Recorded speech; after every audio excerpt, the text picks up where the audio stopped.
Hi, and welcome. You're listening to the X22 Report. My name is Dave, and this is episode 1911B, and today's date is July 8th, 2019, and the title of the episode is Security Cameras Unsealed, Much Will Be Revealed. Watch the news for Rachel Chandler. Now, before I get started, we know there are many different common threats nowadays in America, and one of the best things you can invest in for your home protection is a Patriot flashlight. That is why Rugged Reserves wants to extend a special 15% Patriot discount to all customers throughout the month of July. Why the Patriot flashlight? Well, you never have to waste money on batteries. There's a strobe light. You have a compass, a rope, wire cutter. You can recharge your phone. It's an incredible flashlight. Visit patriotflashlight.com. Use the promo code X15 for 15% off. Let's get into the economic collapse, political and geopolitical news. Now, we can see there are certain deep state players that are getting a little nervous about Epstein, but of course the mainstream media, what they're doing is they are going to spin this entire story, and they're going to implicate Trump, which we're already seeing. Now, the Patriots, they want this to happen. They want the mainstream media to point the finger at Trump. And we see it already. And I'm going to explain why a little bit later in this report. But first, let's start off with what's happening with Mueller and Weissman. Now, Mueller's number 2, as we know, which is Weissman, is going to testify behind closed doors. And we know that they're going to leak information out. A lot of it's going to be propaganda.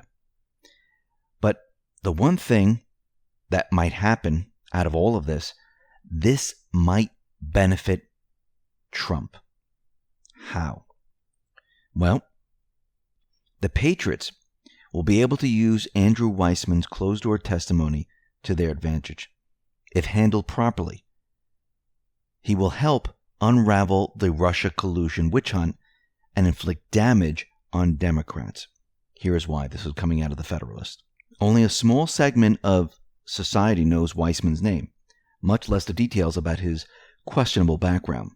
That will change soon with the Dems' decision to call Weissman to testify, thrusting Mueller's sidekick into the spotlight. Now, instead of being in the shadows, Weissman will be brought out into the light. Very interesting.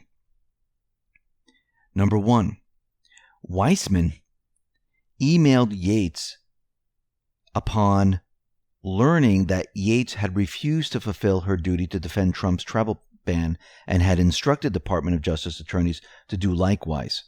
Trump immediately fired Yates, while Mueller later chose Weissman to lead the special counsel team.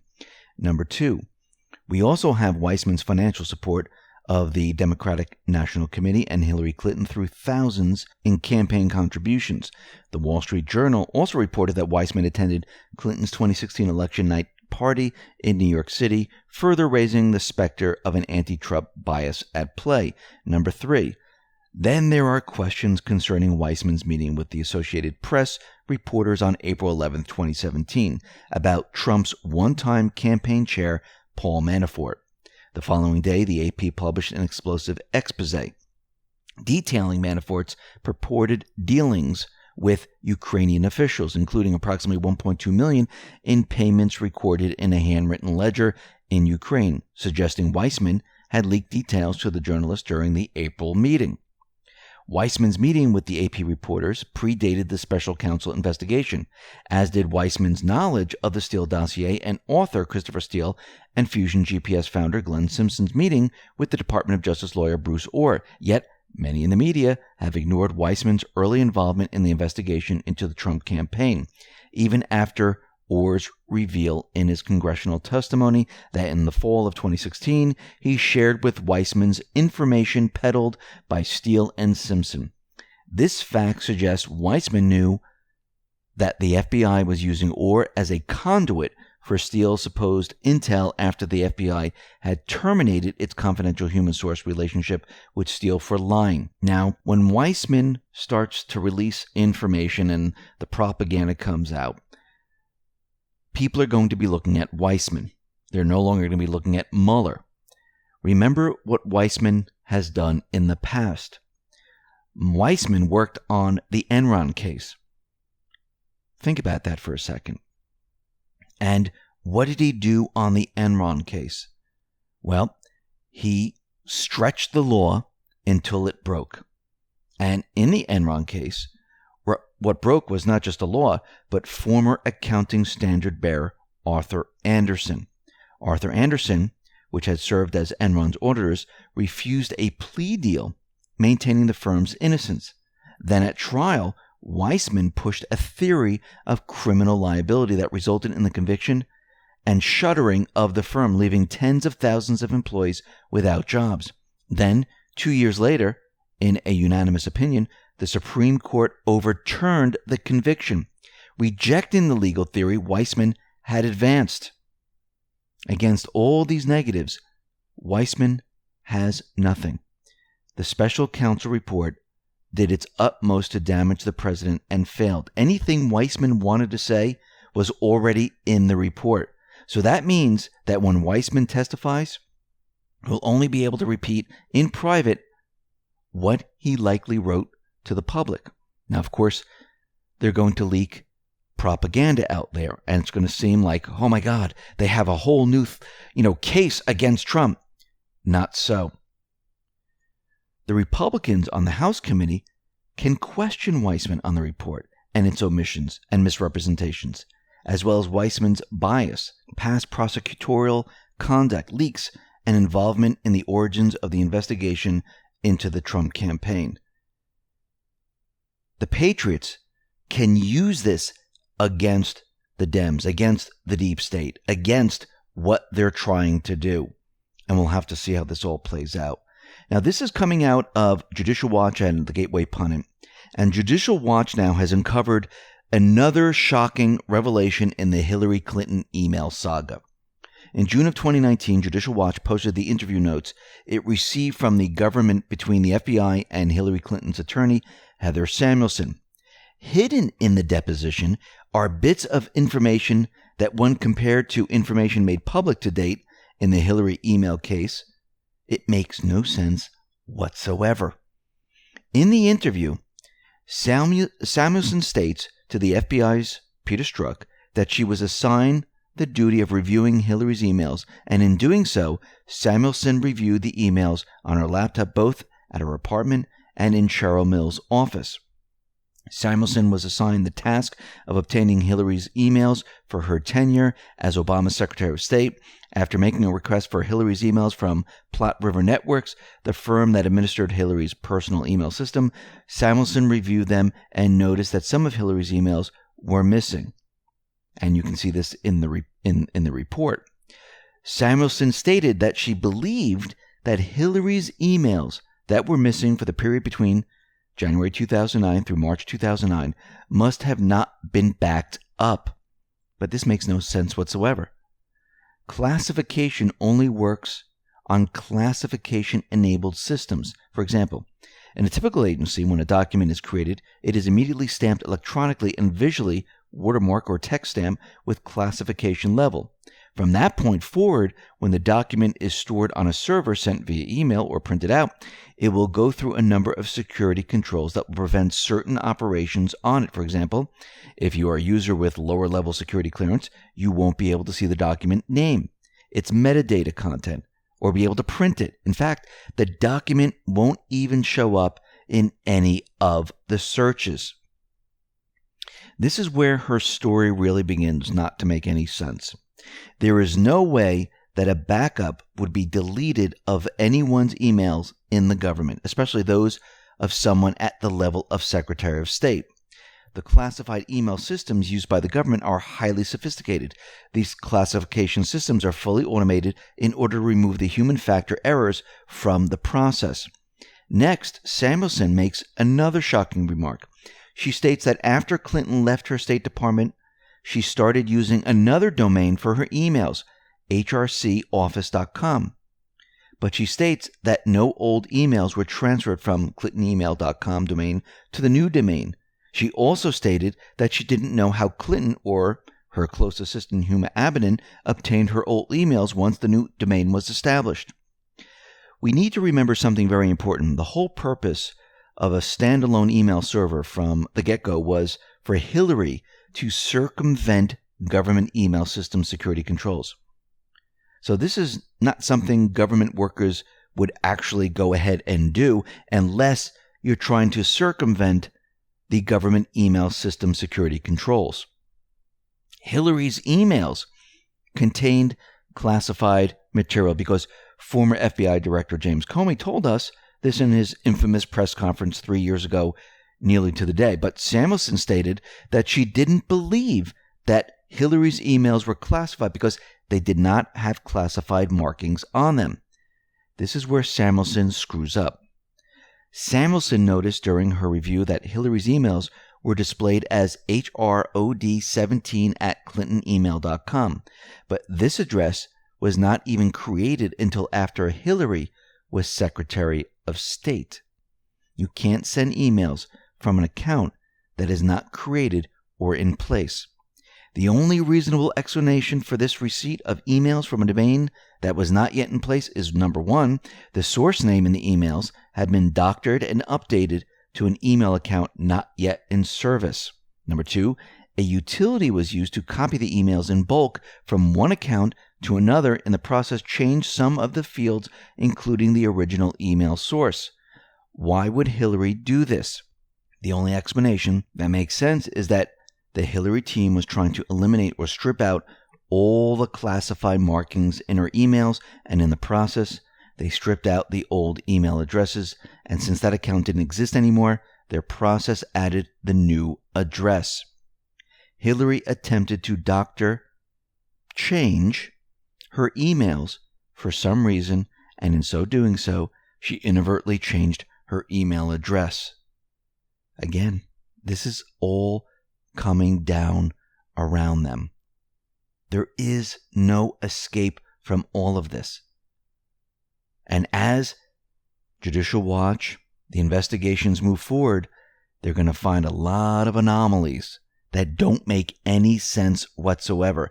And if there was a proper investigation, guess what? All of this would have come out. But when you're trying to hide things, guess what gets you? It's the cover-up. Now, we know that Epstein was arrested, and this is the tip of the iceberg. Like we said yesterday, the mainstream media, the deep state, they're going to try to push the link to Trump with Epstein. And we're now seeing this come out of the mainstream media. Look at Bloomberg, for instance. The title, Epstein Arrest is a Worry for Donald Trump. And let me read the first part of this article. The man facing accusations of sex trafficking and pedophilia has been associated with many high-profile figures, including the U.S. president. Brown Stories took note of the extensive network of political, business, and legal allies assembled by Epstein over the years and questioned the extent of which that network may have protected him or helped cushion his fall. It included Bill Clinton, Prince Andrew, Alan Dershowitz, which we know never flew to Epstein Island. He was the attorney, Kenneth Starr, Royal Black, and many other individuals. And the Gawker published a copy of Epstein's address book. And there are names in there, and a lot of them are redacted. And yes, Trump's name was among them. Now, we need to remember something very important. Trump was giving information to prosecutors, and Trump had Epstein kicked out of his club once Trump found out that Epstein was going after underage girls. Plus, the Conscious Resistance YouTube channel interviewed Edwards about the entire situation. Take a listen to what Edwards said.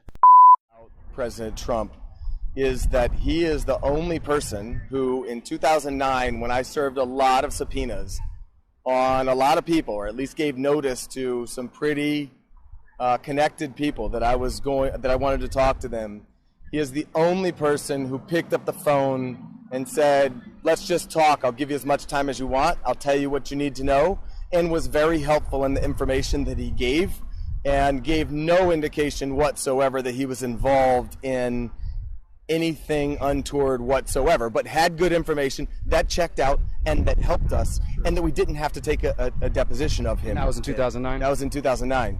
So Do you know if there's any truth to James Patterson's claims that Trump kicked Epstein out of Mar-a-Lago? I've definitely heard that. Yeah. I definitely heard that. And I don't know that it was Trump himself as opposed to a manager there. Now, as you can see, Edwards is saying that Trump had nothing to do with this. He was providing information back in 2009, which helped them. Now, the mainstream media is projecting and trying to get ahead of the story. And there are going to be a lot of people associated with this, and the mainstream media deep state will be hitting a brick wall in regards to Trump. And the truth will come out that it was not Trump, but many other high-profile people. But like I said before, Trump and the Patriots planned for this. They want Trump's name included. There's a reason for this, and I'll break this down a little bit later in this report. We know that Epstein's indictment, it has been unsealed, and he's accused of sexual exploitation of dozens of young girls, some as young as 14.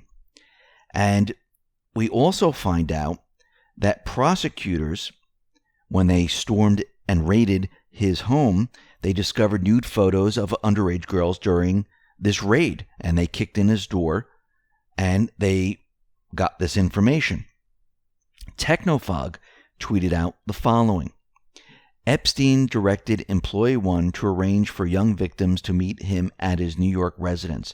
Employee 1 may be Ghislaine Maxwell, the target of Cernovich's successful motion to unseal. She may be indicted as well. Technofog continued. Epstein's Employee 1 used a network of recruiters to find underage girls. Dozens of underage victims at his New York residence. This adds to the 30-plus victims at his Florida home. And we know that this is much, much worse than what is being reported right now. This is just the beginning stages. And this is coming out of Forbes. A 27-page decision, the court cited that the public's right to access the case information outweighed the privacy of certain individuals, including numerous prominent American politicians, powerful business executives, foreign presidents, a well-known prime minister, and other world leaders. Boom. Now, as we know, Bill Clinton is implicated in this. His name is showing up. So they were trying to get some information from Clinton's library. And Clinton's library refuses to hand over information on Bill Clinton's ties to Jeffrey Epstein. Not really a surprise there. Now, remember, Bill Clinton took at least 26 flights on Epstein's Lolita Express and ditched Secret Service. This is coming out of Fox News. Former President Bill Clinton was a much more frequent flyer on a registered sex offender's infamous jet than previously reported, with flight logs showing the former president taking at least 26 trips aboard the Lolita Express, even apparently ditching his Secret Service detail for at least 5 of the flights. Clinton's presence aboard Jeffrey Epstein's Boeing 727 on 11 occasions has been reported, but flight logs show the number is more than double. And trips between 2001 and 2003 included extended junkets around the world with Epstein and fellow passengers identified on manifests by their initials or first names. Now, we all knew this before. We've been researching this. Q has been giving us the information, and we all were sitting on this information. Now, of course, in the past, people would say this is a conspiracy theory. No, Epstein doesn't do this. That's not what Epstein's Island is. And it turns out, yes, it was. Remember, NXIVM was the primer to get the people used to all of this. And they waited until they had a trial and they were convicted to allow the next phase to happen. So this way, it won't be a conspiracy theory and people could accept it because it already happened. This is just on a larger scale. Now remember, those individuals that are implicated in all this, they're going to try to maybe run for president. Well, we already see this happening. Tom Steyer is telling everyone that he's running for president. He's the billionaire Democrat donor who has led a movement to impeach Trump. And he just threw his hat into the ring. Do you think he's panicking right now? I mean, think about it. It's right after Epstein's arrest. Do you think this is a coincidence? Absolutely not. Guess who else is thinking of throwing their hat in the presidential ring? Justin Amash. Well, we kind of saw that coming, because we need to go back to post 2219 to understand why these people would throw their hat into the 2020 presidential race. So let's look at post 2219. Q says, sexual misconduct is the public shelter to accept resignation. Watch those announcing 2020 presidential running. You cannot attack a political opponent. None are protected. None are safe. Of course you can attack a presidential opponent, but they believe that they will be safe if they run. Now, yesterday we mentioned that Maureen Comey has been assigned to Epstein's case, and Paul Sperry tweeted out the following. Breaking. James Comey's daughter, Maureen, who reportedly is part of the U.S. Attorney team in New York, prosecuting accused underage sex trafficker and Clinton pal Jeffrey Epstein, was one of the early donors to Hillary Clinton's presidential campaign, contributing cash in October and November of 2015. Now, we need to think about what is happening right now. The Patriots knew that the mainstream media would implicate Trump. This is all part of the plan. Why?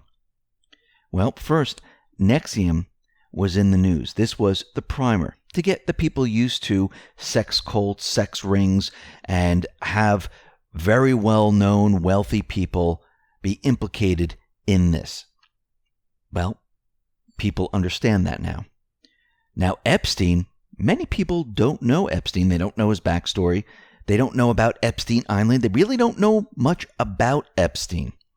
They think he's just a very wealthy financier in New York, and he just had women come to his apartment. That's it. Well, that's not all, and we all know this.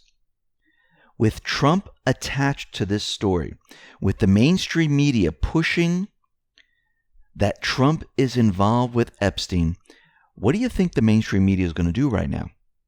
They're going to be running this story. They're going to educate the people of America. And of course, they're going to link Trump, or try to link Trump as best they can. But the whole purpose of this is to give America the backstory. The Patriots just set up the mainstream media to do all the work of giving the public the entire backstory of who Epstein is. And maybe there's an island. Maybe that's where they brought certain individuals. And Trump, maybe he was on that island. But we know that all of this is fake, phony, and false.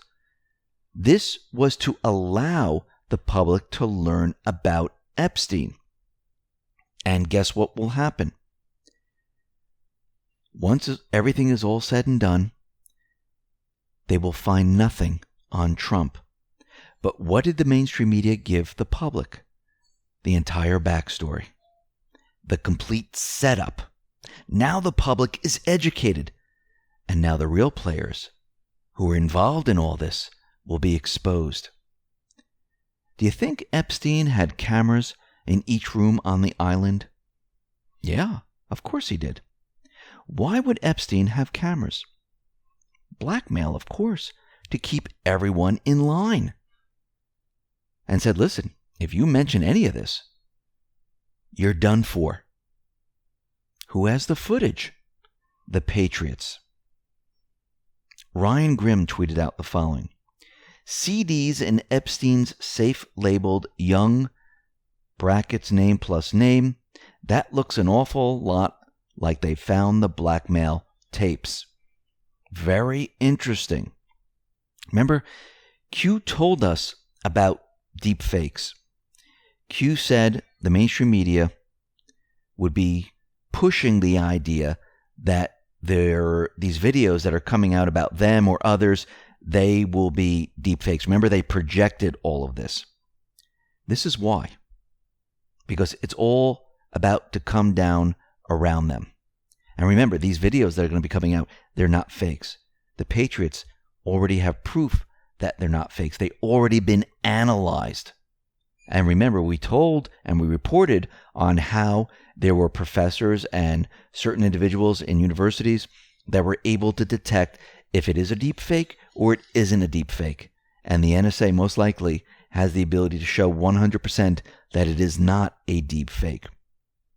And those who are caught up in all this, do you think they'll start to panic? Do you think fear will set in? Especially those that have high-level position, families. What do you think they'll do? Do you think they'll flip and provide information? I believe so, because we're already getting stories that there are mystery parties that are seeking secrecy in the Jeffrey Epstein suit. The two said they could face embarrassment if the court makes public records from the suit, which accused a longtime Epstein friend of engaging in sex traffic. So already, right at the beginning stages, there are individuals that are saying, we don't want our names to come out. Do you think they'll make a deal? Most likely. Now, Epstein pleaded not guilty, but he will cooperate with naming names. I think when it comes down to it, he's going to fold and he's going to produce pretty much everything. Now, do you think those players in high positions are going to allow him to do this? Well, we need to be looking at what happens in prison. These people might try to silence him now because they don't want their names out there. And the only way to get rid of this is to get rid of him. And I wouldn't be surprised if something happens to Epstein in prison. And I wouldn't be surprised if there's going to be more people that throw their hats into the 2020 presidential election. Let's go back to post 1138. Now, this is back April 2018. Q says, and gave us a link to an article, U.S. Congress, sex trafficking. Trump signs law to punish websites for sex trafficking. And it says, study carefully, Facebook, Instagram, think Ray Chandler, Twitter, etc., honeypots. So a law was signed to penalize social sites that facilitate sex trafficking. Fast forward to post 3135. This is March 2019. In this post, there's another post which is 3134, and it says, who is Rachel Chandler? Q says, what high-profile elite people fund and provide Rachel with her photography studio? What is the studio used for? What is the studio really used for? It's used to bring in underage individuals to bring down to Epstein Island. Who has Rachel Chandler been pictured with? Many Hollywood stars, politicians, you name it. This goes far beyond spirit cooking models. Let's move on to post 3136. And on says Chandler equals child handler. These people are sick. Under this Q says, if the records become unsealed, much will be revealed. Have the records been unsealed? So far, some of them. Do you think it's all being revealed? Yes. Watch the news for Rachel Chandler. That's what we're looking for right now. Let's move on to post 3147. Rachel Chandler had Epstein Island security cam pictures on her Instagram. Like we said before, there is footage. Q has been telling us there's footage. And guess what? It's all on closed circuit TV within the buildings of Epstein Island. And who has this? The Patriots. Remember, this is just the beginning phase. Wait until all the other information comes out. Remember, Q told us, watch the news for Rachel Chandler. Once we get that signal, boom. Now, down at the border, Trump is out there and he is ready to deport migrants that are here illegally that miss their court dates. And it looks like he's getting prepared and ready to push this agenda. Now, Trump, he's getting fed up with the fake news media, with AOC and the rest, saying that, oh, the detention centers down at the border, they're horrific. They're like concentration camps. And Trump is saying, listen, I want the press to go in and see them. We're going to send people in. We're going to have some of the press go in, and they're going to see what is going on down there. He says, yes, they're crowded because people are coming up. But now, thanks to Mexico, it's slowing down greatly. But it is crowded. But we want to have the press go in and see. And we've said this before. Instead of reporting on all this, go down there and really take a look. And we showed the video of a Border Patrol agent showing how everyone is living, how everyone is fed, how everyone is bathed, and how everyone is taken care of. And remember, this is not a prison. If these individuals want to leave, they can go right back to Mexico or back to their country. Why would they stay in such a horrific place? Well, it was a lot better than staying outdoors in a gigantic tent with no shower, with no bed, with no running water, with no food, with no health care. Trump tweeted out the following. The fake news media, in particular the failing New York Times, is writing phony and exaggerated accounts of the border detention centers. First of all, people should not be entering our country illegally, only for us to then have to take care of them. We should be allowed to focus on United States citizens first. Border Patrol and others in law enforcement have been doing a great job. We said there was a crisis. The fake news and them said it was manufactured. Now, all agree we were right, but they always knew that. They are crowded, which we brought up. Not them, because the Dems won't change the loopholes and asylum. Big media con job. And that is true. The entire time Trump was saying, we have a crisis at the border. And the mainstream media was out there saying it's completely made up, it's manufactured. Pelosi, AOC, they all said the same thing. And now they're saying there's a crisis. And they didn't believe Trump from the very beginning. Now, it looks like the Venezuelan opposition says it will meet Maduro envoys in Barbados for a next round of talks. And remember, Norway is mediating these talks, and it looks like this is moving forward. Now, it looks like in Afghanistan, we're in the 7th round of peace talks between the United States and Afghanistan Taliban, and it seems like they are very, very productive. And the Taliban and everyone else, they want peace, and it looks like we're going to have peace in Afghanistan. Now, Iran has announced that it has enriched uranium beyond the limits of the agreement. Now, remember, what we are watching right now with Iran is part of the show. The deal has already been made in the back room. What we're seeing and what we're watching is Iran breaking the old deal. That's what they're leading up to, and they want to see what Europe is going to do. And we can see that France, Germany, they're panicking right now. Germany's foreign minister said Iran must be persuaded to stick to its commitments set by the 2015 nuclear deal. He went on to say, our objective is that Iran abides by the deal. Well, it looks like Iran is not abiding by the deal, and Iran wants you to do something. But it looks like Germany, France, and the rest of the European nations are not going to do it. And this is what we've been waiting for. Trish Reagan tweeted out the following. Breaking. Iranian sources tell me we will negotiate with the U.S. if Iran will indeed now sit down with the United States. This is a major development for Donald Trump and his administration. And like I said before, this entire buildup was the show. The deal was already made, and it looks like the announcement is coming soon.